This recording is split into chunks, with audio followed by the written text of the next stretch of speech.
Check. Check. Hello, good afternoon. Welcome to the Circular Economy session. My name is Ebenezer Amadi. I'm your co-moderator, and I'm with my moderator as well.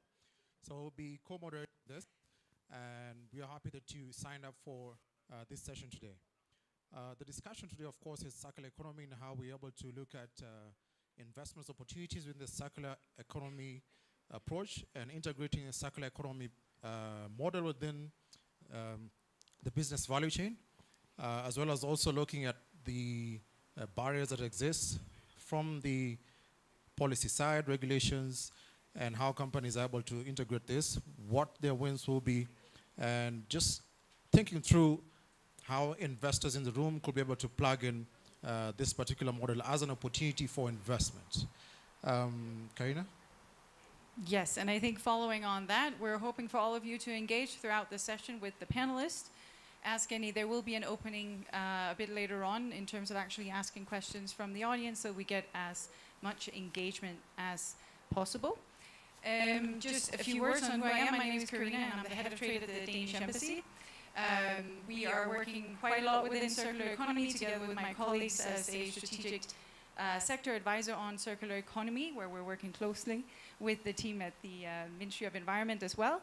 So we're very much looking forward to the discussions today and to the engagement so far. But we are also fortunate enough to have PS Festus Ngeno to join us today to do the opening remarks for the session. So I'd like to invite you, PS, to take the stage and start us off.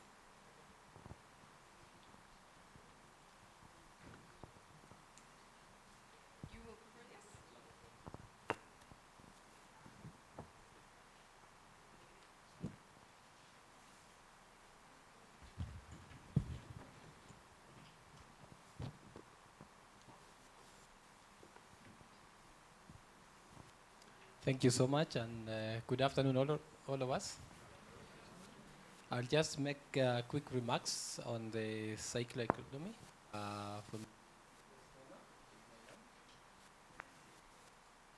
I'm Engineer Festus Ngeno, the Principal Secretary in the State Department of Environment and Climate Change, Ministry of Environment, Climate Change and Forestry. Few remarks in regard to the circular economy and the milestones and the policy regulation opportunities and challenges.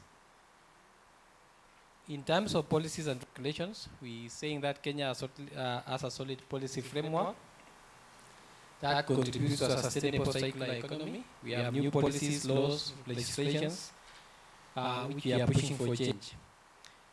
Some of the instrumental policies that we are engaged as a government so far is that under the Kenya Constitution 2010, Article 70 reinforces the right to a clean and healthy environment and provides for means for enforcement action and compensation for those deprived of this right. Of notable significance is the creation of Environmental and Land Court under Article 162. Kenya Vision 2030 aims to transform the country into a newly industrialized middle-income country, providing a high quality of life and all citizens. And of course, again, with the new government, the Kenya Kwanza Manifesto, it is important to note that the current government seeks to complement the Extended Producers Responsibility, EPR, with a bottom-up community-based owned value chain, that the government also seeks to organize waste collectors into cooperatives, provide circular economy, waste separation sites and infrastructure. Under the Environment Management and Coordination Act, currently we are working on revisions in EMCA, which enshrines the tenets of circular economy. Section 131 Part 1 B2 and EMCA Bill 2022 indicates that every citizen shall adopt a circular economy system in the management of waste. The National Solid Waste Management Act of 2022, Section 3, Part G of the Act, the objects of the Act indicate that, among others, promote circular economy practices to green growth. Section 13, provision of extended producer responsibility, and the EPR Regulations 2020 published in Feb 2021, which we are working on in terms of revisions. In terms of the important milestone thus far, is that the Ministry of Environment, Climate Change and Forestry has prohibited the use of disposable PET bottles in national reserves and game parks. We have collaborations in the following frameworks. One, formation of a PET task force, a collaboration of the Kenya Association of Manufacturers, the Ministry of Environment and Forestry and Climate Change, and the National Environment Management Authority, NEMA. Secondly, is that we have framework cooperation on PET plastic with the private sector, Kenya Association of Manufacturers, and the National Environment Management Authority. And that NEMA collaborates and works well with all support organizations such as KEPSA and CAM, who have played an important role in raising awareness, convening value chain actors, catalyzing solutions that makes business sense and influencing policy. Thirdly, another important milestone is that we have the publication of the Kenya Plastics Action Plan, KPAP. Fourth, we have the Kenya PET Recycling Company, PETCO, was established in 2019 as a private sector-led PRO to catalyze sustainable management of plastic waste via polluter pays principle. And under the National Appropriation Mitigation Actions, NAMA, on circular economy, a program under the Ministry of Environment, the solid waste management approach for urban areas in Kenya, the Ministry of Environment, Climate Change and Forestry, and the United Nations Development Program on low emissions capacity building program have issued the Nationally Appropriate Mitigation Action Plans, which we are calling them NAMA, on circular economy, solid waste management approach in urban areas in Kenya. The NAMA promotes an alternative to existing waste value chain. Instead of waste being collected for disposal only, the NAMA facilitates the diversion of 90% of collected waste away from the disposal sites and towards various recycling practices. The NAMA creates multiple links missing in the value chain. For example, recycling points where waste will be sorted for subsequent recycling and composting facilities for the new organic waste treatment. Incentives that we put in place to promote circular economy as a government. MCAS Section 57 gives the CS National Treasury, on recommendation of the CS in charge of Environment, Climate Change and Forestry, to propose a government tax and other fiscal incentives and incentives on fees to reduce or promote proper management of environment and natural resources. Same Section 26 of the same of Climate Change Act mandates the CS Environment, Climate Change and Forestry to grant incentives as may be necessary to persons for advancement of the elimination and mitigation against climate change and effects of climate change programs. The draft environmental management and coordination, that's the plastic packaging materials control and management regulations of 2019, also provides for incentives and regulations 23. The government has previously instituted various incentives and has scooped out others for institutional implementation. And a NEMA publication on the same is available in NEMA programs. The challenges and the bottlenecks in advancing green or circular economies as it were. One is that the National Sustainable Waste Act, National Waste Management Act of 2022 provides provisions present a paradigm shift in the way we manage our waste in Kenya. We have with capacity of various players, government and private sector need to be built. Large and capital intensive investment is also required, e.g. material recovery facilities, also inadequate technology transfer suitable for sustainable waste management solutions. Two is that we need further legal reforms to catalyze the support to and support eco-innovations that promote circularity. And that is why we are working on the various regulations to be able to entice that and ingrain the laws that we require for us to be able to catalyze. We need to build also consensus among the various stakeholders. To prove the concept of scale, innovation requires funding and rapid volume, and that is important for us to gather all in this room to align. Fourth is that continued illegal manufacture and importation of prohibited plastic carrier and flat packs is a big challenge. Fifth is a lack of awareness and sensitization on mechanization that would promote self-regulations. Six, fiscal incentives versus revenues for government. The push for more revenues for government sometimes outweighs the need for fiscal incentives. Opportunities and areas of further development, as I come to a conclusion on my few remarks, is that we look at the resource use efficiency, we look at the renewable energy, carbon-free power generation, entrepreneurship, future is no plastic, private-public partnership for waste handling facilities, the new policy framework supporting circular economy, extended producer responsibility schemes, regenerative agriculture, green and blue economy schemes, sustainable production and waste patterns. As I conclude, circular economy action agenda is a rallying cry for businesses, governments, researchers, consumers, and Kenya as an East African hub has already embarked on the circular future journey. There is still the early stages of developing the infrastructure, and therefore we require funding for that programming. In addition to this, the theme for where do we put it in the three is the solutions to plastic pollution, which focus on how we produce, how we consume, and how we dispose plastics. Thank you so much.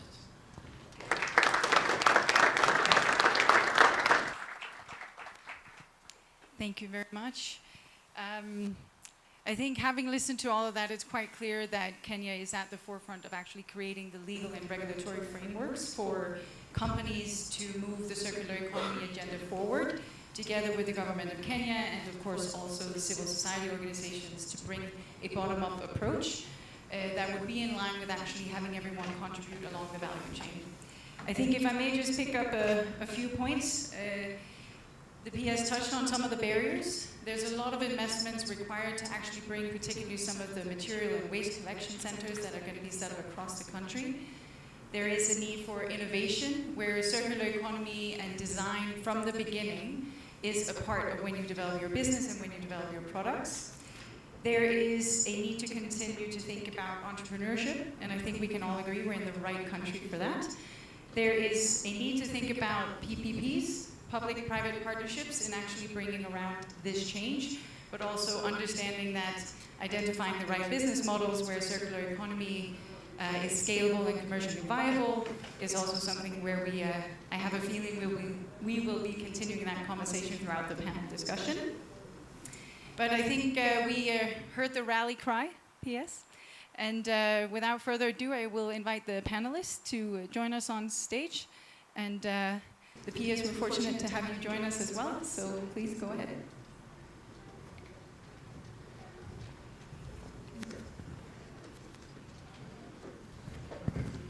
I think, as Karina, you mentioned, the summary was quite to the point, and I think Waziri has been in the space for a long time, so if you hear me, oh sorry, I actually said Waziri. I was about to say, if you hear me say Waziri, it's not by mistake. He was actually CC Environment in the county government of Nakuru, so my apologies for that. But indeed, looking at the PPP area, there's quite room for investments within the private sector. So, ladies and gentlemen, we like to introduce our panelists today. This is quite an interesting panel today. We have, of course, Engineer Festus Nyano, who is the PS Environment and Climate Change under the Ministry of Environment, Climate Change and Forestry. We have Marcos Silverberg, founder of Block Solutions. We have Sadiq Hassani, who is the CEO of Baburi Summit. We have Rune, that is what I was told. So people have been baptizing you with Rune, so get used to it. The correct pronunciation is Un, Head of Climate Solution, eBrain.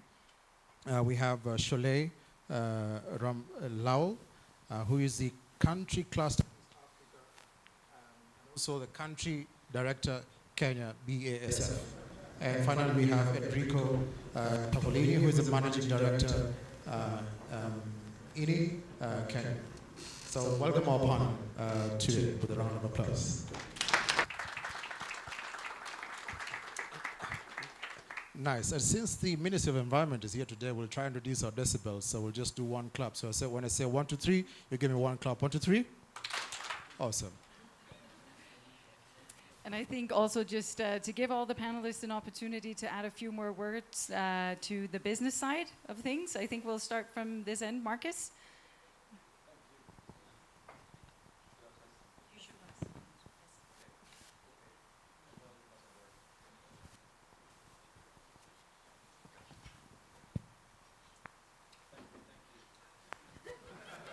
Wow. Yeah, this now is working. Thanks a lot. Thanks a lot. Yeah, hi there. So we're supposed to have some kind of screen over here, or just talk about the results. No worries. Hi, my name is Marcus. I'm from Finland. I'm actually an inventor of many kinds of stuff over here, but this is my invention.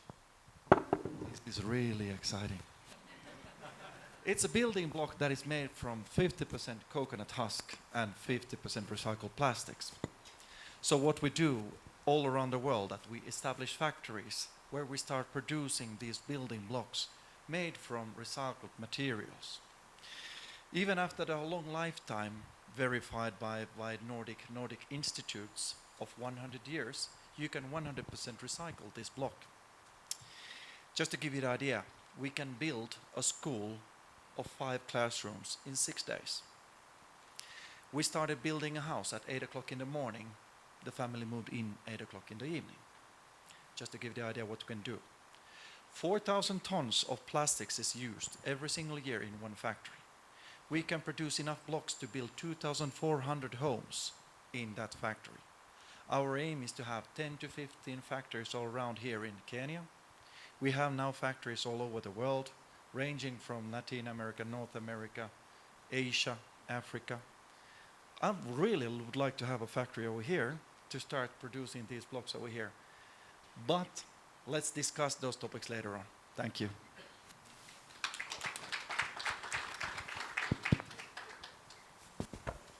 Yes, and my name is, in Danish, my name is Rune. Here in Kenya, where I'm based with my family, since I'm the East Africa manager of Seabrain, a Danish software solutions company, I call myself Rune Lund.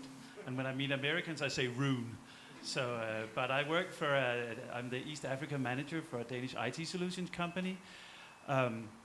We have Operation, our digital platform, which is a fully integrated digital platform which can manage all the workflows that a big organization has.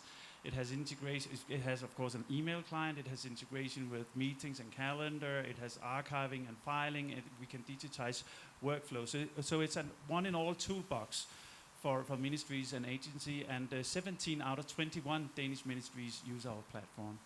And here in Kenya, we have a client which is the Kenya Extended Producer Responsibility Organization, KEPRO.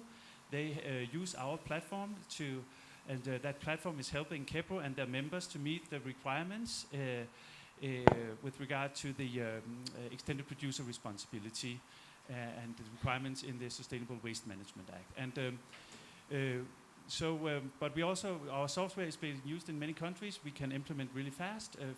From the very first workshop, when we meet our client, until we have implemented it, it normally takes no longer than 4 to 5 months. Then our solutions go live, they're in production, and everybody's onboarded and trained. So we can digitize really fast, and that's very important because we have a climate mission in our company, in Seabrain, and that is to close the gap between political decision and implementation. So that's what we're doing, and that's really urgent to do that because, as we all know, climate change is here, and so we need to digitize fast because without digitization, we won't be able to fight climate change, and we won't be able to transition our economy to a circular economy. We have to do that fast, and we have to digitize to do that. Yes.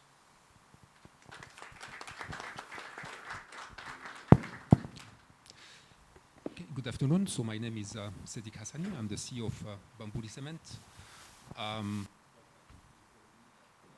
Cement is considered among the biggest CO2 emitters, and that's why circular economy is at the core of our strategy. From the production side to use less coal and less power in the less clinker as well. We can discuss about that later. But also on the construction side and how to use some waste in order to build better with less. And that's the reason why Marcus is not a competitor, but he's a partner, and we believe that we can do many things together.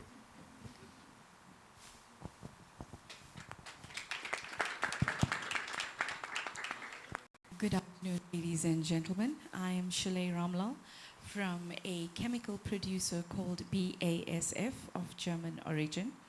BASF, like we say, is first and foremost a chemical company, but we've been embedded in circularity and sustainability as far back as 2011. We do believe that this is not something we can achieve alone, because for us circularity means still growing but not taking more resources than what we've already used. We do this at BASF in three ways. Firstly, we look at circular feedstocks.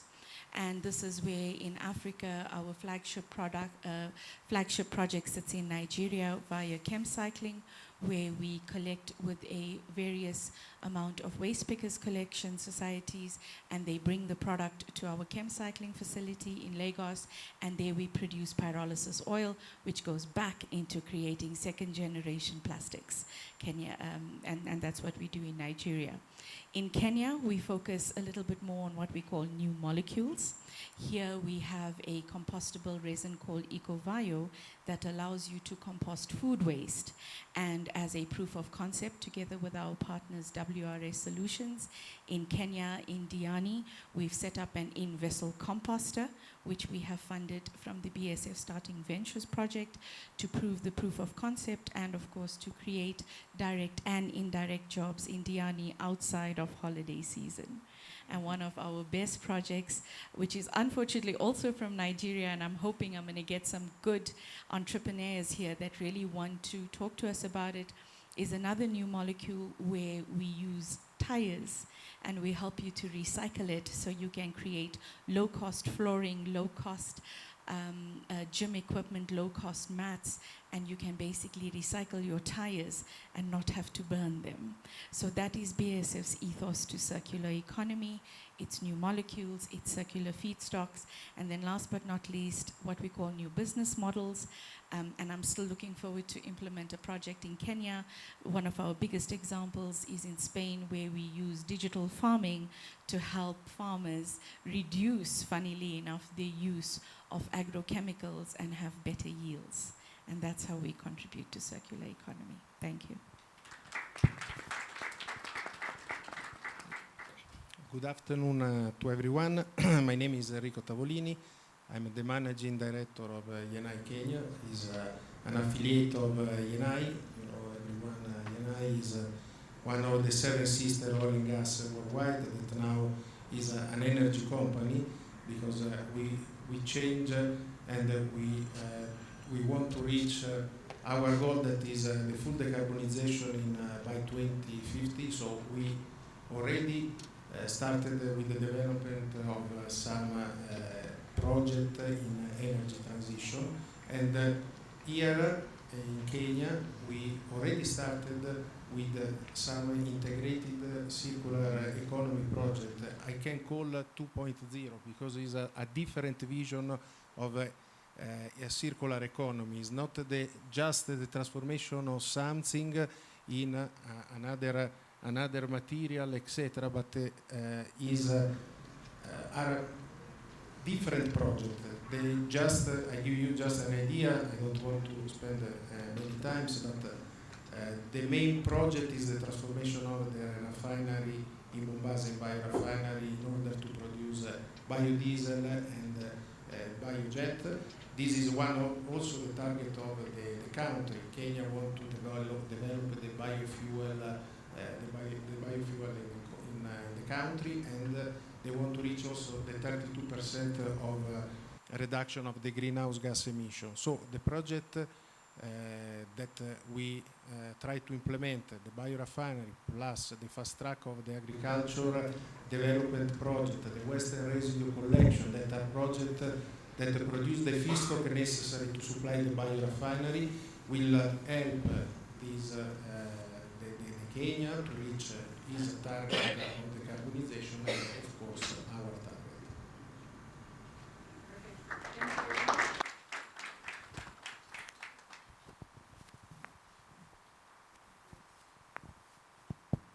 Hello? Well, I'm on now, clearly. All right, thank you, everyone. I also just want to give the PS a chance to maybe also share a bit about further about your background, both as the CEC in Nakuru and your vast experience from the water sector that you're bringing to today's discussion. Thank you. And just 2 points to add on. One of the key things that we are focusing on as a ministry, in working with the county governments, a privilege to have been part of the county government, last government, is the establishment of the model law for solid waste management, cascading the law policies to the county governments, and also the responsibility of county governments to be able to understand that waste is wealth, and how to look at the circularity totality, and looking at again from the perspective of water sanitation sector where I was part and parcel of the team, and connecting solid waste management and liquid waste, and see how the circularity could be formed, the sanitation value chain, where we can be able to build up industries or be able to focus on job creation through the establishment of PROs, and also organizations or societies that can be able to develop briquettes or manufacture briquettes from the solid waste instead of throwing it into the environment. And I think the focus will be looking at what Article 42 of the Constitution talks about in terms of provision of clean and healthy environment. That should be looked at it from that perspective. Thank you. All right, thank you very much. A round of applause to the panel, please. Yeah, I think it's really interesting to hear about the portfolio of the different companies here. And one thing that was is, and I wanted to know, I mean, we're talking about circular economy, and just wanted to understand in 2 words what each one of you thinks about the term circular economy, and what your business then understands what circular economy is as we set the base for the discussion today. We can begin from anywhere. It's a random one. You can jump on in, shall I? I think from a philosophical point of view, circular economy is an imperative. It's not something I think we have a choice about. The day of thinking linear, where we create and we waste, is pretty much done. So for us as BASF, like I said, it also starts with a different mindset. So when we ask why do some projects fail and some projects succeed, it starts with mindset and how do you want it to succeed. So I will always believe that when it comes to designing something circular, design it for succession, not for failure. That's quite interesting. You know, when I was in Zambia, actually, I met a gentleman who was working for the EU, was calling reusing. So I told him, I mean, it seems your parents named you with a vision, noting that they will be working for the circular economy. And yesterday while I was in the Loop program, I met someone who was called Mick. So I'm here to meet someone who is called Waste. Quite interesting. What will be your perspective, Enrico? From my vision, personally, also as a company, is not only the reuse of waste, reuse of material, reuse of something. Is a circular economy, from our vision, is to create additional value for country, additional value for the people. For that reason, we develop this kind of portfolio of project, because it's not just to take something that is became waste to reuse, but also to create additional value for everyone. Nice. I don't know if anyone else wants to take that question. Sadiq? Well, I think that for us, circular economy is to produce something new with old. And when we look at Kenya, Kenya produces around, I think, 22,000 tons of waste per day. And unfortunately, most of it goes into landfill. And there are a lot of opportunities, and maybe we'll have more time opportunities, but we have opportunities to generate a lot of value from those wastes. In terms, well, we have the example of Marcus, but we can generate power, we can substitute coal, we can build as well and substitute the limestone. For example, in cement industry, I mean, the CO2 is coming from limestone. Limestone is calcium carbonate, so it is based of calcium and carbon, and that's what creates the CO2 ultimately. And we are able to use, for example, the construction demolition waste as a substitution to limestone. It will save the limestone, and it will save CO2 as well, and we'll be able then to produce new with old. But this requires, and maybe this will be again a discussion that we need to have in terms of legislative framework in order to allow us to use in an efficient way those construction demolition wastes in the cement industry. I think, yeah, yes, you may want to. I think for me, I see it is just closing the loop. Or that whatever you generate should be reused, and nothing goes to the dump site. We, as from on our solid waste management act, and that's why we are really keen on the implementation of the regulations. We want to ensure that there is less and less that gets to the dump site, and therefore then the waste that is within ourselves should be used to generate wealth instead of being waste, as it were. Thank you. I think if I may just pick up on a comment that you came with, Sadiq, you said that there needs to be incentives in order to actually allow you to then use a different source material. And I'm guessing that's because in order for you to be able to then sell that product, it of course needs to be licensed to be of proper standard and quality and durability. You're in construction, so you would want that. But can you maybe tell us just a little bit? We'll get into more of the barriers and enablers in a bit, but now that you mentioned it, could you share a bit of what that might look like also now that we have the PS here, just for knowledge sharing off the top? So when we look at today the cement standard, we are allowed to substitute the main components up to 5%, which is very minimal. And we do believe when we look at other countries, mainly in Europe, they have amended the standard to go up to 20%. So this will give us an opportunity for us to substitute the clinker with the construction demolition waste. So this is on our part. On the second element of construction demolition waste, we need to create the, how can I say, the full value chain in order to be able to collect, sort, clean, whatever, in terms of construction demolition waste, but also on all the municipal waste as well, which can create some energy to substitute coal. We have been working for some time with the county of Mombasa in order to find a way to build a platform in order to be able then to generate some energy from that platform for our cement plant. Maybe one area of improvement as well is the speed in execution and decision making, because now I'm here for 5 years already, and we haven't progressed so far. After 5 years, we are still in the discussion process on this side.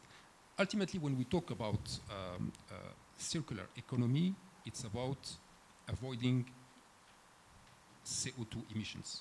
So if the CO2 doesn't have a price, it will never work ultimately. So it has to have a price, and whenever we avoid a ton of CO2 to be emitted, then we need to be rewarded for that.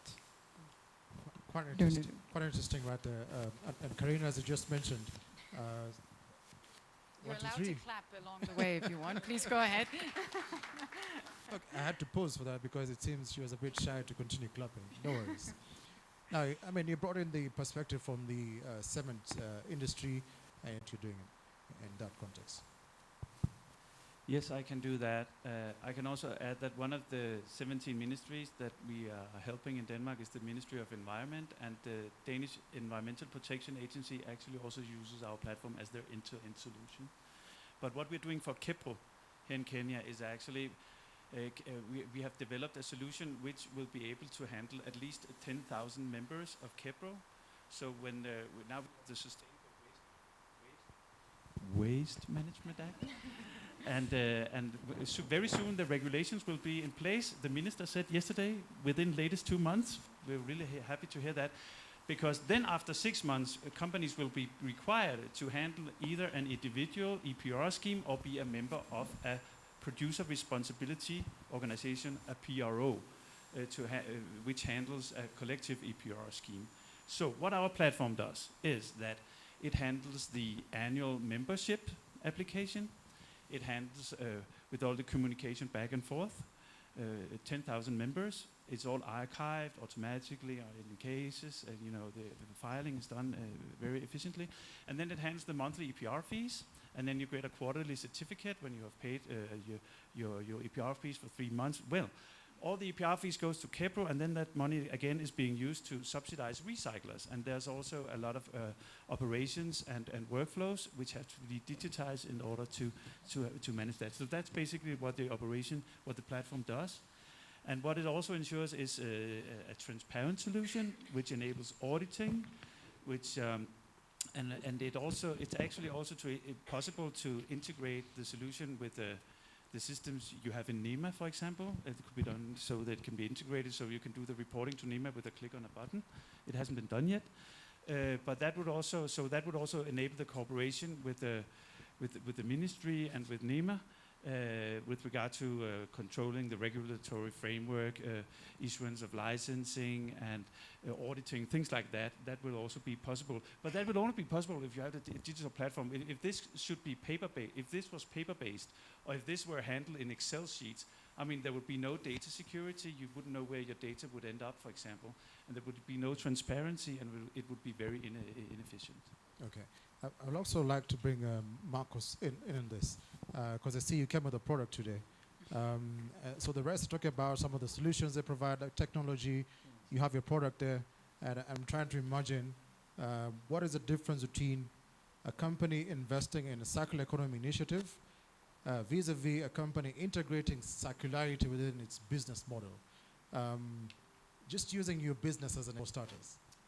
Yeah, actually, company was really based on circular economy. So the thing is, when United Nations approached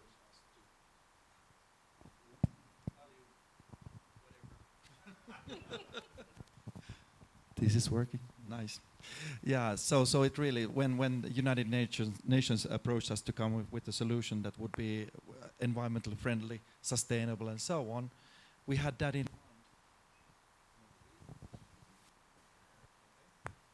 Next one. Anyone? Okay, now we're getting there. So it's easy to design a product already from the start.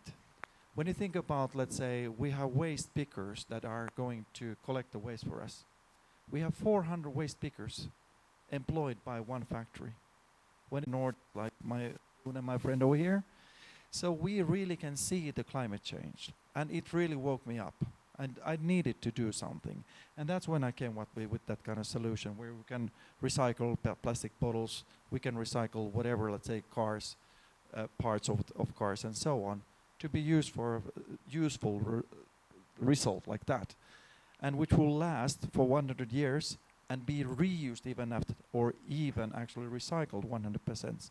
So it's a little bit different kind of approach, but there's a massive opportunity within circular economy. Yeah, thank you so much. We're switching these around if anybody in the back want to grab a few. But I think just picking up on that can maybe bring us into to something that would be relevant to get your perspectives on together with the PS as well. Barriers. What are we looking at in terms of making this commercially viable, more importantly scalable? As you said, there may be another 10 factories, that's 4,000 jobs. So what are some of the challenges also for the rest of you that you're looking at in actually making this an integrated part of the business model? And you talked about additional revenue streams and business models to bring in as well. So some perspectives on some of the barriers, be they legislative, be they commercial, be they market access or off-take in the other end. Enrico, I'll throw it to you to start.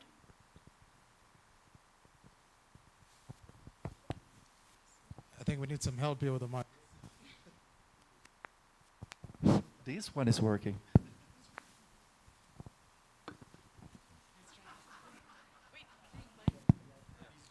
We're actually using the. I think we should get them refurbished.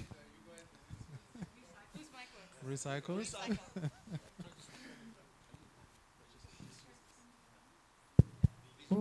Okay, I hope. I don't have nothing to tell. Okay. I work at I give you this before to answer because I think it's important. I worked for more than 16 years in Africa countries. Nigeria, Congo, Gabon. I have a lot of experience in Africa. It's always difficult to find a way that help all the different business to find the way to realize, to implement in a proper way the business, because the barrier are a lot of barrier, and each different business have a different barrier and have a different peculiarity. But in general, I think the best way is to work together with the government in a very close way to show them what you want to realize, what is the final goal of your business, what to reach. And based on that, the government have the idea of what they can do in terms of legislation, in terms of regulation. Of course, there is maybe what is important for me, for my company, is not important for her company.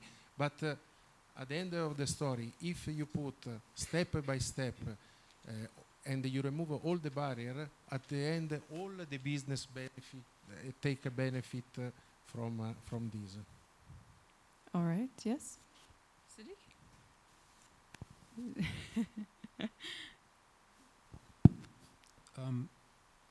One of the barriers that is raised when we discuss about waste management is that it is mostly managed by the kind of informal sector. Okay. So Marcus talked about employment. So there are two ways to look at this informal sector. It's either it's a challenge, and then, okay, we have nothing to do about it, or we turned it into an opportunity.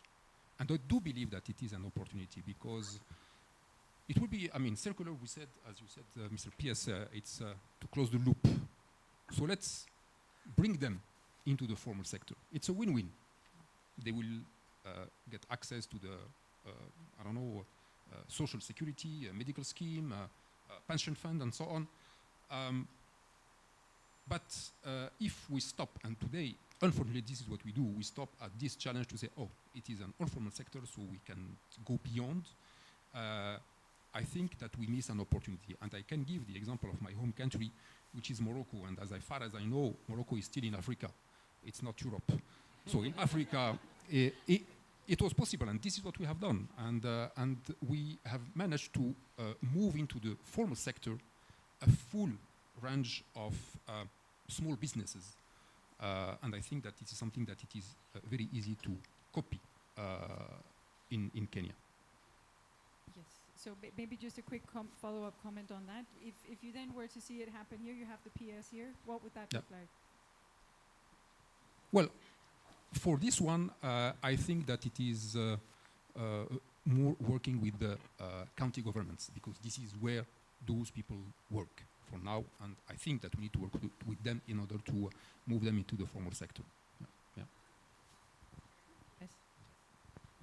Yes. I would agree that that would be the opportunity, working with the county governments, noting that they have quite a number of devolved functions that are responsible for this. Just to respond on one item that you had touched on the issues of the emissions of carbon dioxide, CO2 emissions, and how you could be able to get incentivized. One of the key things, and I presume my CS master mentioned yesterday, is we are working on the regulatory framework on carbon markets. And therefore, one of the emitters that, of course, we've always identified manufacturing and cement manufacturing as one of the topmost pollutants in terms of our and of course, in our NDC, reduction of carbon greenhouse gases by 32%, we are looking at the manufacturing sector. So the regulations that we are working on, we already have the framework, we have a way forward, and therefore that will incentivize manufacturing sector, especially the cement factories, in how we can be able to get back. We are not looking at taxing in terms of carbon markets, but how do we make it as an export market, and to make sure that there is a regulatory framework, there is business hygiene in terms of carbon markets. So that answers your concerns in terms of carbon emissions. And lastly is on to confirm that we on the regulations 2022 on solid waste, we are on the road to make sure that in the next 2 months, as CS mentioned, we'll have them, and therefore it will give us an opportunity to do business in a hygienic environment. Thanks. Perfect. Yes.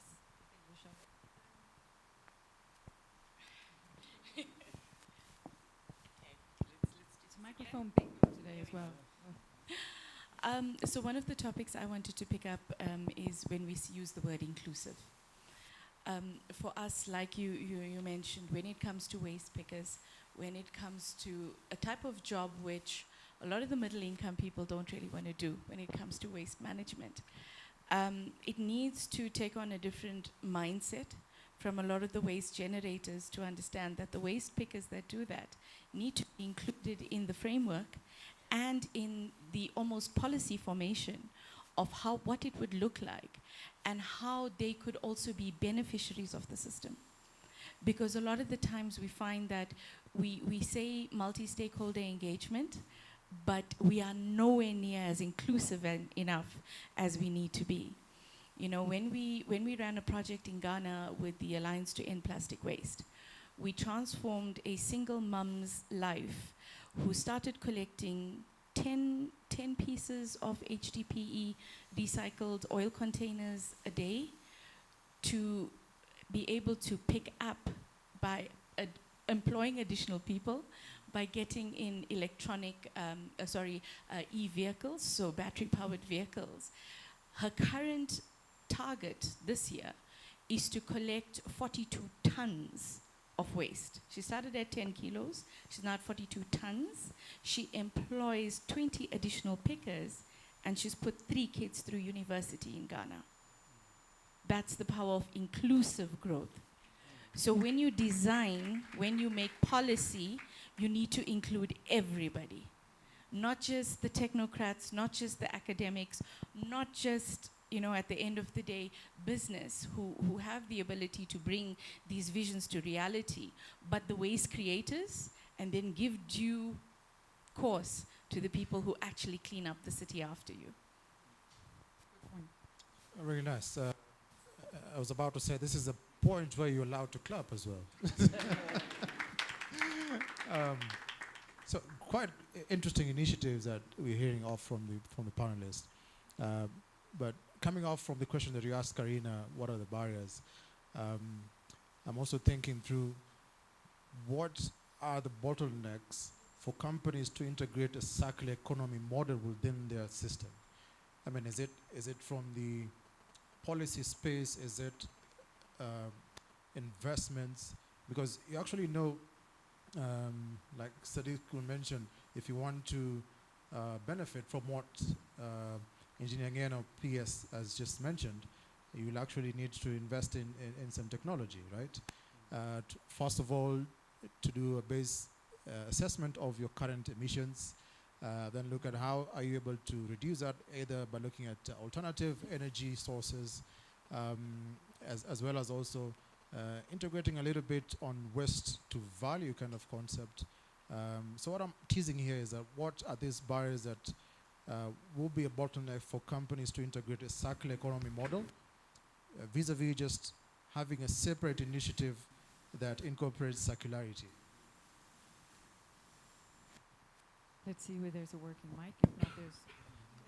Well, that's a very, very good.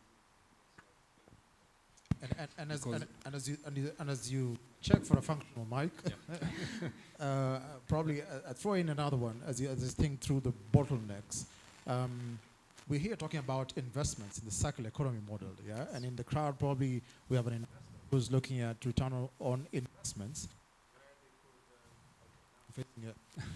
Same trouble.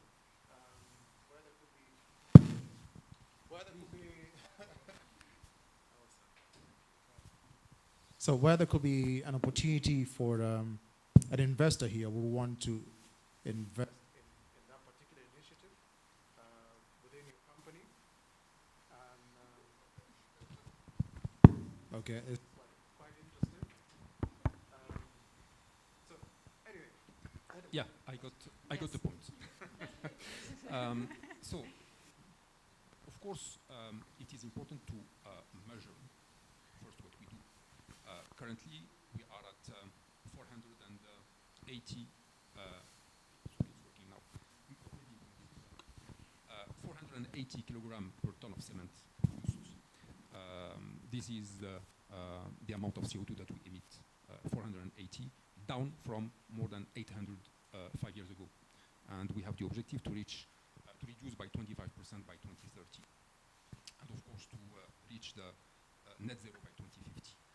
Now, if I want to go that route and to meet these targets, of course, I need to invest. And we have a plan, a project to invest in a new plant, state of the art, in the south of Mombasa. But today, and it's unfortunate that we don't have a banker with us, because I think they are a critical stakeholder in the process. So today, if I bring on the table a project which will allow me to reduce by 50% my CO2 emissions, and I have another project on the table without this target of reducing CO2, I will not get any difference in terms of financing on two projects. So why should I invest, I don't know, 30% more if I don't get then the benefits in terms of financing? So I think we have discussed about the legislative framework, and I think that there are things that are ongoing, and I'm happy to see that in terms of CO2, it is ongoing, but we need also to look at something like green financing in order to allow us to invest, because we are talking about $300 million, it's not a small amount, and if we can be supported by the banks, that will help as well.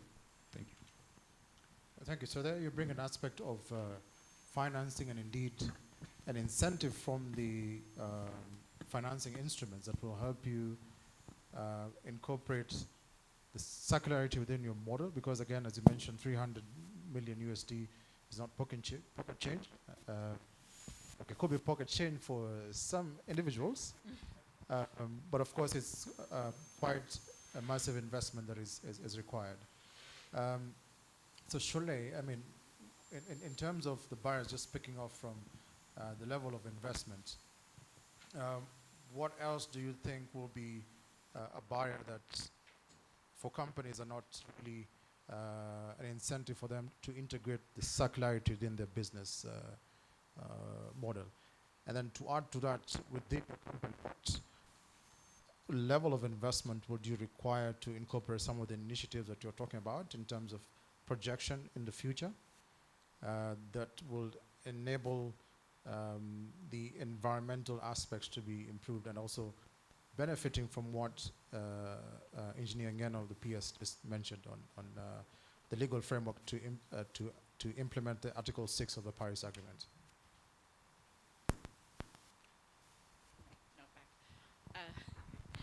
Okay, so we have multi-layer strategies in terms of where we come in. From BSF, from a manufacturing point of view and our own CO2 emissions, we definitely have a very, very strategic targeting place to have grown ourselves by 2050 with a net zero emission on carbon. So that's already quite a lofty standard that we've set for ourselves at all our manufacturing sites. But one of the things we've offered in terms of the downstream where customers accept our technology is that we then give them via some very lovely digital platforms as well, where we measure right down to consumer level how much has our customer and their customer's customer reduced their footprint. Now, this is where embracing of new technologies sometimes do require a little bit more of work.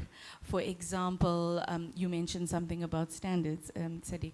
Here in Kenya, it took us almost 2 years sitting down with the Kenya Bureau of Standards to explain to them what does the word compostable mean and what does it mean to set up a new standard to enable the product to even be in the country. And it took 3 years. 3 years to understand the scientific process is definitely something that we can do better at. And then, of course, once you do it at one agency, you've got to take that story to another agency and explain to them why that agency understands it and this one doesn't. So if Kenya, for new technology, whether it be in circular economy, whether it be in your lovely building system, that says we want to bring in a new technology, we understand that we don't understand it, but we will definitely trust that you have the best interest in heart and give you a certain space to allow the technology to find a place in the market, so almost allow proof of concepting. And then when it comes to scaling, let's now talk about where KRA can get its money and where NEMA can enforce its licenses. But if you haven't allowed proof of concept testing, new technologies will never be embraced. And that is one of the other barriers that we see here in terms of technology. You can go ahead. I just want to add a few words. Energy transition, circular economy are beautiful word, beautiful issue, but they take with them a lot of cost associated. So you need to have money to invest, a lot of money to invest, and sometimes it's not also profitable like a business normally. And the second issue is time to market. What she told is fundamental. When you start a project, you need to be sure that you arrive at a certain time at the end of the project in order to close the project and start to work in a proper way. If the authorization, if the legislation is not with you, it became something that is very difficult to implement.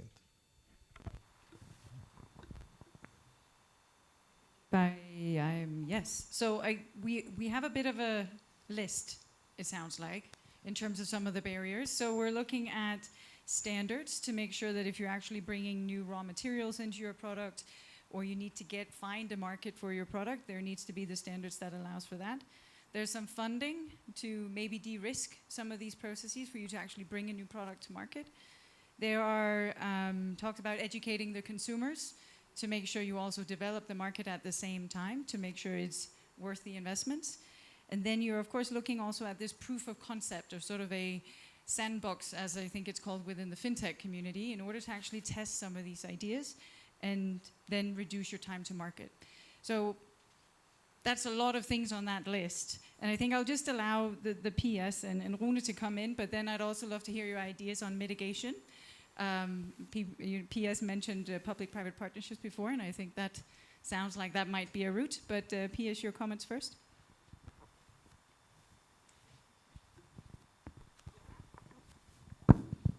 So true, as I indicated, PPPs will be critical. I also wanted to also comment on the barriers, which of course we are working hard as government to make sure that we communicate within our various state departments, and I understand the gaps. Of course, you have to come to them at some point, and it's something that we are working. We are having, and I presume, a whole government approach strategy led by His Excellency the President, so that we can be able to look at the value chain through governments, and looking at how we can be able to provide enabling environment, especially for investments. And on the consumers, and I agree, inclusivity in terms of our programming, and that example is good. What we've done in our solid waste management strategy, and looking even on the regulations, we have gone to the bottom up. Our strategy is starting from below, working with the waste pickers, the collectors, be able to, so that as we implement the law or any regulations, there is a buy-in. Not only the private sector, the government for purpose of revenue generation, or even the businessmen, but everyone is involved in the process. So, and critical to mention is inclusivity within the various, whether it is from, and when you look at inclusivity, it should be looked at it from both areas. In fact, when you are having the discussions on EPR regulations, at some point we were told, quotas, that is a white collar, that is meant for middle income and above. So we needed to look for a way of how we can be able to push in the EPR regulations and still even the bottom-up person understands it, that it is not only for middle class and above, but also touching to the common person. Yeah. Perfect, thank you. And Rune, I think you marked as well? Yes, from our perspective, the biggest bottleneck right now is that the regulations are not yet there. Because as soon as we have them, there will be a 6 months grace period. And after that, you have to be a member of a PRO or else.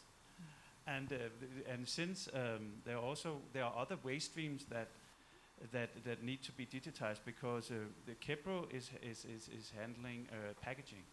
But POs has to be set up with regard to other waste streams, which is hazardous waste, e-waste, composite, and automobile waste.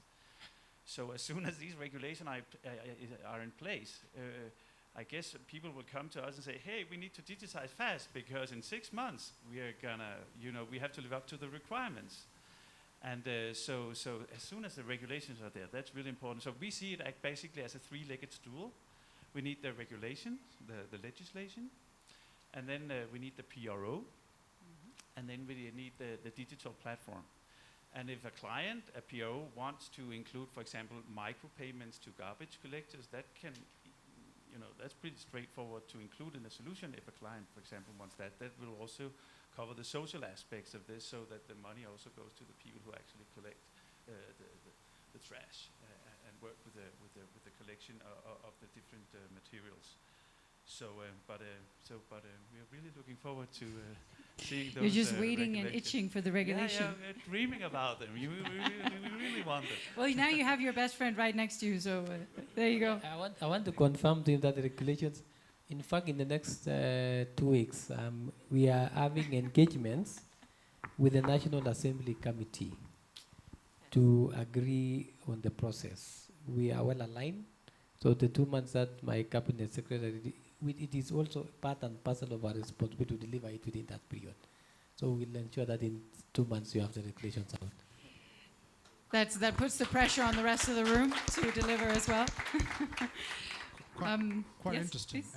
And we'd like to add some salt or some spices to the meal today. You stated here, you can also think of some questions that you have to pose to the panel as Karina goes on to the next question. So we'll be allowing you to ask some questions, so get ready. So I was just giving you like a commercial break to think about some of the questions you'll be having for us. Yes, I think I just wanted to pick up, so like I said, the list of barriers is there, and you had a few follow-up comments on that. But considering we're here to try to identify the business opportunities, we're here to try to see where we can actually bring some of those investments in to support the private sector in actually achieving some scale that would then also actually help the PS deliver on what the legal framework sets out to do. So with the list that I mentioned before, what are some of the key mitigating factors that you would want to see? I think for you to grow your business as well, I'm sure there's some seed funding that needs to go in to go from 400 to 4,000. Especially for the locals. There you go. Yeah, for the local Kenyan entities, yes. But could you maybe also bring out some ideas on what could actually mitigate that, and potentially what would cause or create the most impact? I'm sure the list of mitigating factors is long, but if we do a top 3, so we focus on the ones that will make the biggest splash. All right. So, well, first, I think that we all know what needs to be done. We've talked about it, and I think the most important thing is that time is of essence. I've been in the COP27 a few months ago, and I have the feeling that we are talking about the same topics year after year, and it is not moving as fast as expected. And I think we need to move from a lot of speeches into execution. So for me, the three things, just to summarize what I have said before, first one is legislation, second is financing, and third is standard. If we can move on these three critical topics, I think it will help a lot. Great. And I think as you bring that up, the next question that came to mind when you talk about moving from speech to action, I was thinking to myself, what are the three opportunities for investment that each one of you see that will actually put on the table and tell an investor who is seated right here to come in and invest? So to move from speech to action. So within your companies, you can mention 2 or 3 that you think if an investor comes in, they'll be able to get their return on investment. Your company will be able to integrate a circular economy model within that, and we'll have action in Kenya. So from a BSF point of view, we put our money where our mouth is, and we do then provide seed funding. Like I said, the in-vessel composter here is funded by BSF Starting Ventures. So where we do take a profit of what we call our accelerator products, so products that are already sustainable, and take a percentage of that profit and put it back into developing new products, new models, new feedstocks. So BSF does that. And then, of course, if there's anybody here with an idea that has got to do with new molecules that BSF can sell, or a new business model idea, especially around farming, that's where we put the investment in. So if somebody meets us halfway, we can then build a concept. But like we said, the concept will only work if we have the legislation. We can bring the investment. So the thing is, you know, it's funnily, it's an old adage. Whenever you have a new baby, people always say, where's the money going to come from? Circular economy is a new baby. The money will come, but you need the enabling environment and the ecosystem together. Like we say with kids, you need a whole village to raise a child. We need a whole country to pull together to make the ecosystem for the enablement of the circular economy. So the money will always come, but it's the other two, which is the standards and the legislation, which equalizes the playing field. Thank you. I think, Marcus, we haven't heard from you. You're here with your building blocks. What's your input? Sure. Actually, one of the stigmas that we have within plastic is that you don't really believe, okay, I'm living in a house made from plastics. But please, go to Block Solutions YouTube channels. You can see how the house will look like when it's finished. You will have no idea that it's made from plastic bricks. So we're fighting a stigma. Is it quality? It's even better quality than the bricks and mortar. So those are the things that you should regard when you're doing that. So it is really, I built my house out of waste. Sounds bad, but it's actually good. It's very good for you and for the future. We're not talking about, I'm gray around the ears already over here. It's not about me I'm worried about the future generations. They need to have a possibility. We are creating possibilities, and that's what I want you to take away from over here. We're creating the future for the future generations, and that's what we need to keep in mind. When I was a small child, I used to have a 1 meter of snow where I was living. Now we can barely get the snow every now and then. So it is actually happening over there. So we need to fight that. So these are really call for actions. Sadiq, it really is about call for action. That's really important. Perfect, thank you. I think, Ebenezer, we're getting to the question hour. I don't know if you have a No, I think it would be question hour, really, 20 minutes. really important to get questions from the crowd. I see hands going up. That's good sign. There you go. It's like an auction, going once, going twice. Okay, we have fantastic. I hope it. My name is Engineer Lucy. I'm in the business of converting sewage to clean, reusable water, which is part of the circular economy to prevent sewer pollution and providing alternative sources of water for secondary reuse.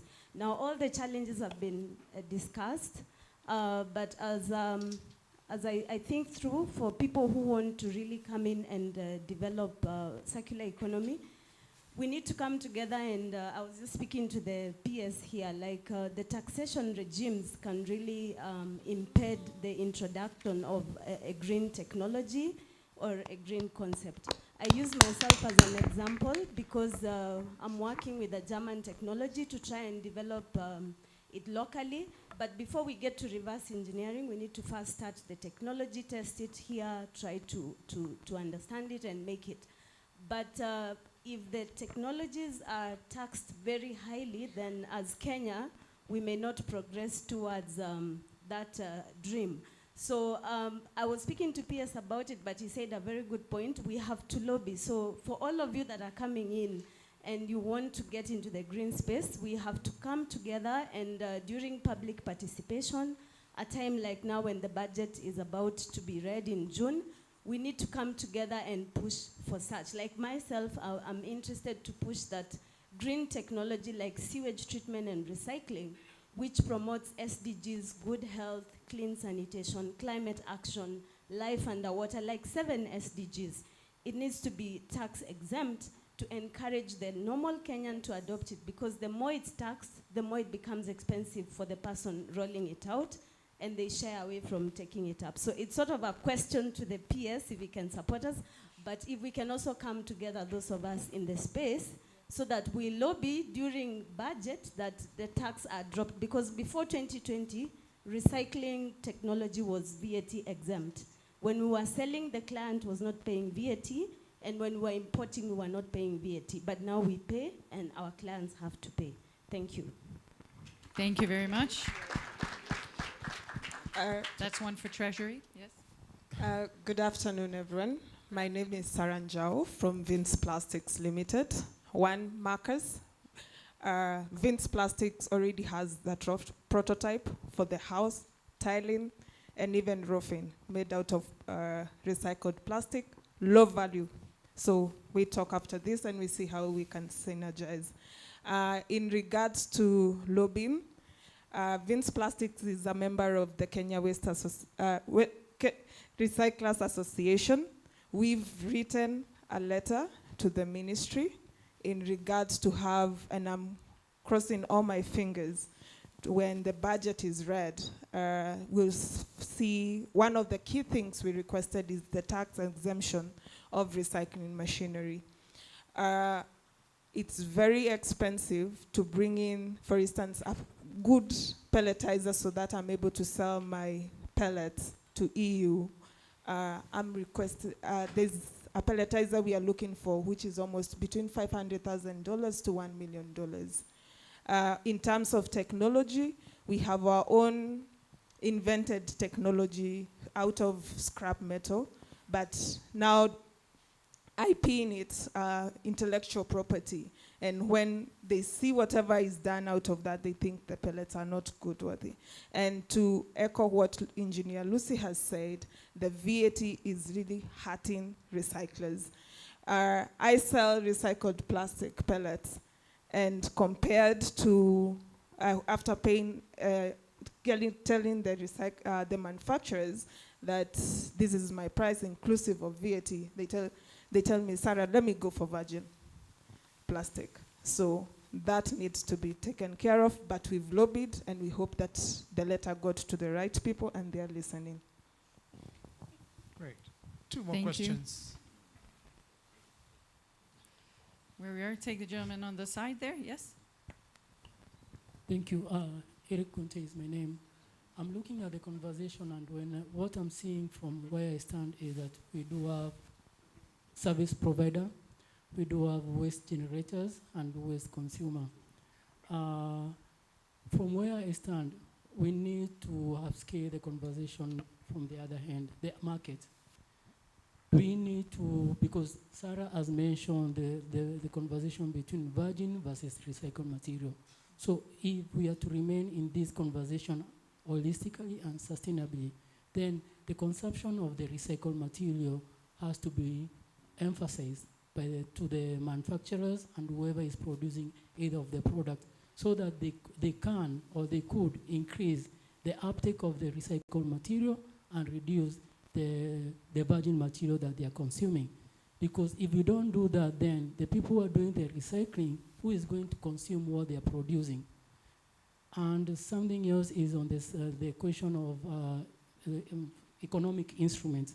Currently, when I look at, again, the panelists, we are missing the informal representatives, the people who are doing it informally.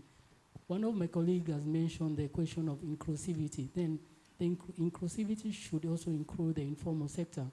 The aspect of the economic discrimination, we have got certain policies, regulation, and strategies that favor the formal, whereas the informal are doing credible work in this space of the circular economy.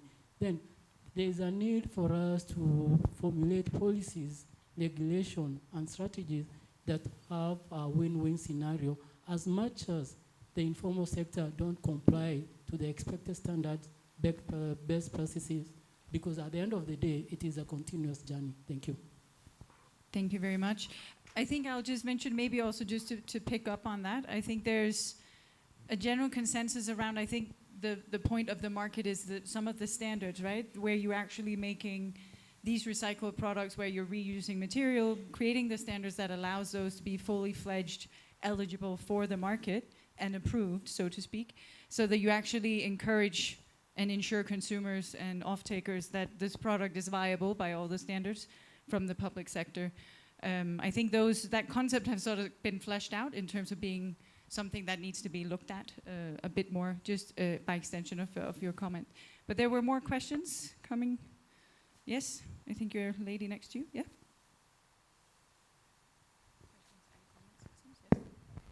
Thank you very much. My name is Marie-Claire Wangari. I'm a medical doctor by training, but in the NGO space. So my question is on we've discussed a lot of the direct. I'm asking now on the indirect fields. We many a times see with sustainability efforts, they don't trickle down as much to health. So if you're looking at, from a health perspective, sustainable hospitals, that's something that's normally the discussion is there, but it's very hard to implement because of investments. So one, what measures can we have in place to fast track that process? And then number two, we have health benefits of circular economy, but those benefits are many a times known in such forums and not down at the community.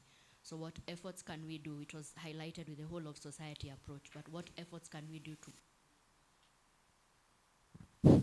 to get the message down to the grassroots and not leave it for me to see a patient who's probably been affected because a landmine or a construction site is at the wrong place? Perfect. I think that's an open question. How may we work together to educate citizens and consumers on some of the health aspects? I'll open it up to the panel first, but then if there's further comments, then we can also take that from the audience. So one of the things we did when we started the construction of the site, which actually NEMA asks you to do on the environmental impact assessment, is to actually have community stakeholder engagement. And that's why I say there's stakeholder engagement and then there's proper stakeholder engagement. And one of the things we had to do is explain to the community what this project is, what are the upsides, what are some of the downsides, because it is a composter, so there will be dirt. There's already dirt. And one of the things we found is that at that particular moment, the community chose to tell us everything that is wrong with the environment. But thankfully, we had NEMA there with them. And when they saw that there wasn't just BASF and there wasn't just WRS, there was NEMA, they felt that they could have that opportunity to A, voice their concerns, but B, also have somebody that could affect the change they want. Because one of their biggest problem is at the recycling site that there was, when the bottles pile up and it rains, you get a massive amount of mosquitoes. Yet we have from a public, from a public space, the ability to spray high humidity areas with good quality pesticides that can suppress the mosquitoes. But of course, the best thing would be to remove the pileup of water bottles and make sure they get recycled. But that's something we'll have to look at, because PET can only go back into PET. And this is where, like we're saying, if KEPRO decides that we're not just going to focus on Nairobi, we're going to go down to Diani, those PET bottles should be crushed or pelletized and moved all the way back up to Nairobi to be reprocessed. And that will then eliminate the health barrier that the doctor has, where people are getting bit by dengue and mosquitoes, and suddenly you've got people running to the hospital. So you have to listen when people, even if it's not your problem to solve, by the way, because sometimes all they need is somebody to listen. But if you know somebody that can solve the problem, then it is your job to take that message through. So we were just lucky that day we had NEMA with us, and they listened. Thank you. I don't know, Piers, would you want to maybe also comment on that element of actually making sure that we bring the knowledge down to the citizens and consumers? Yeah, and I think it is well put. And one of the key things that I indicated earlier is our whole government approach and looking at bringing the information and the conversation to the bottom. That is so critical in this government. Two is also to encourage the two ladies in terms of the tax. I know that topic is not a topic to be, but the point is, I think we did meet the waste recyclers, and we have, this is my position on it, that so long as you are able to demonstrate to the National Treasury that you are focusing on the bottom of the pyramid and you are creating jobs out of on the bottom of the pyramid, it will be very easy for you to sell your idea in terms of tax exempt. So lobby is the word, and work together as a team. We have support. You will be supported. I think that could be, and that could be done. And you have only little time before the finance bill goes. The process of budgeting is ongoing. So it's important that you move fast. But we had made the waste recyclers team. They raised the same concerns, and we did advise, as I have indicated. Thank you. It's always good to hear a PS actually encourage that you get in the room and affect decision making. That's appreciated. I think the gentleman here in the back has had your hand up a few times. Good afternoon, everyone. Yeah, I was struggling to get hold of the mic. One. Oh, you're not letting it go now. Now you're just keeping it. Yeah, and I'm hoping that I'll be able to retain it. I'm Joseph Oliech. I'm from We Center, and my business is electronic waste management. So I'll be very safe with those microphones when we end this session for recycling. So my question goes to BSF, probably, and maybe Marcus. The mechanism for engagement with partners. For example, if you want to introduce this program to Kenya and you want to partner with an entity in Kenya, almost 48% of fractions that we get from the US that we process, that constitutes plastic. And it is something that we are looking at as much as we are doing electronic waste recycling. The plastic coming from US is a key thing that we really focus on. And I do think that our job should not just end at processing that plastic. It should end at making sure that that plastic is recycled. And again, we look at the end of second life. I've seen that most of the participants in this forum, they are focusing on recycling, and it mostly tends on the second life. But end of second life is there, which also contributes to a lot of pollution, and there's a need for that one to be managed. For Marcus also, I've seen the house looking very nice, looking very beautiful. I also know Vince Plastic. I would be able to have more sessions with you to see how such technologies could also be integrated locally. The essence of circularity in whatever you do, from my understanding, is trying to see how to reuse some of the fractions as either new products also or components of other products. And the field that we are in today is technology-driven field. It is the fourth industrial revolution. There are applications that we use. We are looking at the digital economy as a country. And we are still going to use a lot more of electronic devices than ever before. The world is moving to green technology. We have EV sector that is growing very strongly, and renewable energy, solar is also growing strongly. So I do think that it is also important to engage some of these players in this field, because when you produce batteries that will be powering these vehicles, they generate a lot of course they generate good energy, but it also contributes to pollution. And these batteries are also going to reach the end of life. What are we going to do to manage them in a proper manner? And that also will brings me back to BASF, to see chemical solutions that we could, or technology that we could integrate to make sure that some of these are properly managed. And when we are looking at circular economy and circularity, we are not just focusing on profit. We are part of this planet, and we need life for the future generations.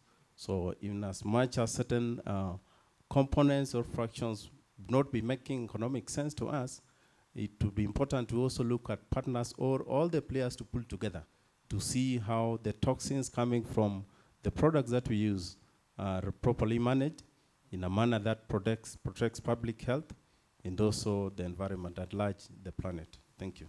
Yeah, thank you so much. Thank you very much. I think we can get two last questions. I don't know if you were mentioned explicitly, Marcus and Shelley. I don't know if you have any comments or reflections. I do, because chemistry is your enabler. But one of the things we encourage people to think about, and you said you recycle e-waste. So I'm assuming these are things like battery chargers or cellular phones and things like that. And we were actually talking about it yesterday to say that what is the value in a cell phone? Now, normally people are going after the precious metals in the chip. But everything else, nobody can recycle because nobody has the means to do it. Now, and this is where we go back now to the total cost of ownership. Because while there's EPR scheme to talk about waste that you can see, there's also the waste that you can't see. And it starts again with the consumer mindset. If you had to go into a shop and buy a cell phone that you know is 100% recyclable, but is 10% more expensive than something that is not, would you spend the 10% more money? And I'm asking you that question today, because that means it starts with you, the consumer. We can design anything you want us to design, but if the market is not willing to accept that there is a certain cost attached to the invention until it reaches an economy of scale, the idea is dead in the water if nobody wants to buy it. So I'll ask you again today, if you had to walk into a shop today and you had to buy a phone that is completely recyclable at 10% more, would you do it? Because if your answer today is no, then we have to go back to the mindset. Or the politicians, as Ruan says. Not me. Ruan said it. That ends with the PS in terms of potential mitigation of cost initially. Yeah, Marcus, did you have it? Yeah, actually, the thing is, of course, we're trying to use as many different plastics that we can. We are sourcing all the time. We're making tests about different, like ABS, PET, PP, PE, whatever we can find in the market. But the thing is, the most crucial part is safety, because we don't want to have any emissions coming into the air that you're living in a house, that there would be any harmful chemicals coming into the breathable air. So that's the safety is the most important fact for us.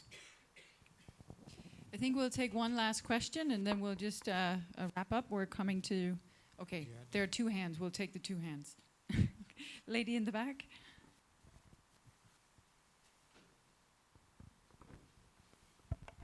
Thank you. My name is Mary Ngecho. I'm the patron for Takataka Nimali.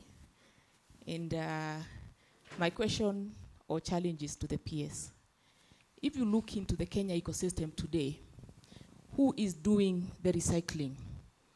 We have a lot of initiative at the bottom of the pyramid.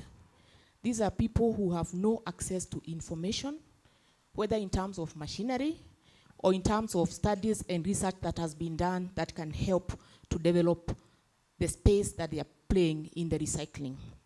I would then challenge you in your ministry, would you come up with models, initiatives that can be able to help them to understand the recycling and also to understand whether it is in terms of machinery, small machineries that they can be able to semi-automate their processes so that they can come up with products that are standardized and they can also be able to have access to market. Would it be possible in your ministry to collaborate with other ministries? I give an example. If we pull and we recycle chairs in every county, you collaborate with the Ministry of Education, that you create market for those people who are doing recycling on the ground. They have the goodwill. I work with them every day, you know what I'm doing, but we need to put our higher knowledge that they don't have access to help them to scale and to standardize and create market for them. My challenge to you. Challenge taken. Simple, Yeah, but good and answer. we work together. I know we've been in the sector together with Mary. So it's one of the key things as we work on the model law for county governments. That is where our entry point also will be, and getting to the the lowest point in the pyramid. So I agree with you. We are going to, I think creation awareness will be perfectly in order, and looking at those how we can be able to improve on technologies. Even as we look at the material recovery facilities in the various west side disposals. Those are the teams that we'll be working with. So I take up the challenge. Thank you. Yeah, I think Very good. with Yeah. that, we'll There was, I promised one last question. I'm sorry, Ebenezer. keep it We're- short, short and sweet. I think, Martin, yes, you had. Otherwise, you can have. Yeah, we can hear you. Okay, yes, so. Thank you. My name is Martin. I'm from the Danish Environmental Protection Agency. Thank you for this opportunity today. I think these kind of discussions are very fruitful. We all learn from each other. I have a comment and a question. So I think, first a comment. I think from this discussion today and the discussions we had yesterday, it's very clear that circular economy needs, once you start, you deal with waste. The next question will be, well, what about all the other legislations? And today we touched upon several. What about standards? What about tax? What about taxes? And what about education? Eventually, it's all policy areas actually that are relevant for circular economy. And I understand from the minister yesterday, I think she said that you will have so we need a framework to cut across all these policy areas. And I understand that there's going to be a circular economy strategy. I hope it will be followed up by action plans. But I think what we learned from the EU is that a strategy and an action plan is not enough, because it may not be enough to deal with all the different interests among policy areas. So in the EU, to overcome that, we had an initiative called the Green Deal, which ensured a high-level commitment, and that has been actually very transformative, because it ensured that the different policy areas not competing and trying to take each other out, but actually pulling on the same string. So that was my comment. Then my question would be, wouldn't it be a good idea to have a Green Deal for Kenya? Thank you. I think that closing answer would be from the PS then. Yes. That was a bit straightforward. Straightforward answer. All right, Ebenezer, do you want to summarize a little bit on the discussion? I think the discussion went a little bit great. I mean, looking at beginning from the challenges, of course, financing is number one. We looked at also the enabling environment, where Un also talked about we were waiting for the regulation to come out. Shole also talked about the perspective of having to try out a pilot, which will be great. So those were some of the challenges that did exist. And of course, the level of investment that is required from Sadiq, where he mentioned that they wanted to invest about $300 in a plant. Looking at opportunities, I had Shole talking about they could actually partner with Marcos here, where she mentioned that sometimes they provide financing for small-scale initiatives, which would be great, again, addressing the perspective of a pilot. Engineer Ngena mentioned that the enabling environment is catching up with us, and they're quite keen to ensure that he actually, before we walked in, he mentioned that he has a number of documents that he needs to work on, about 4, which he's working on concurrently. And the first one on the agenda was the EPR regulation. It was called the EPR regulation 2020. I pushed it to EPR regulation 2021. Now we're in 2023. Hopefully, as he mentioned, the next 2 months it will be out, and we'll be utilizing that opportunity. With that, I think you can also give a 2-sentence of what. Yes, so I think also thank you all for your questions and comments along the way. I think it highlights that while there was a lot of good perspective shared today, there's still a lot for us to work on. I want to just highlight, I think it was you, Shalay, and Sadiq as well, that said legislation, funding, and standards. And I think coming off of a panel where we're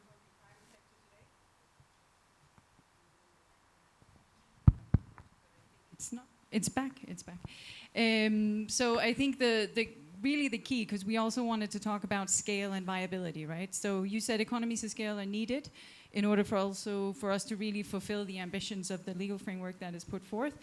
And I think at the end of the day, it may be of interest to the government to consider how you can actually try to incentivize in order to actually build that economies of scales when you've actually have a testing or a product in the market, to also make sure that you get a consumer price that consumers are willing to pay until it becomes a standard itself. Because that's not a Kenyan issue. I think that's a global issue.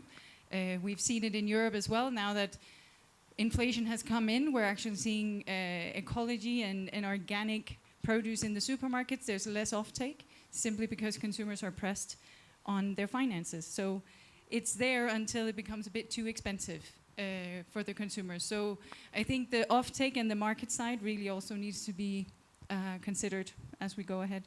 But I want to thank you to all the panelists. Thank you all for coming. Give yourselves a round of applause.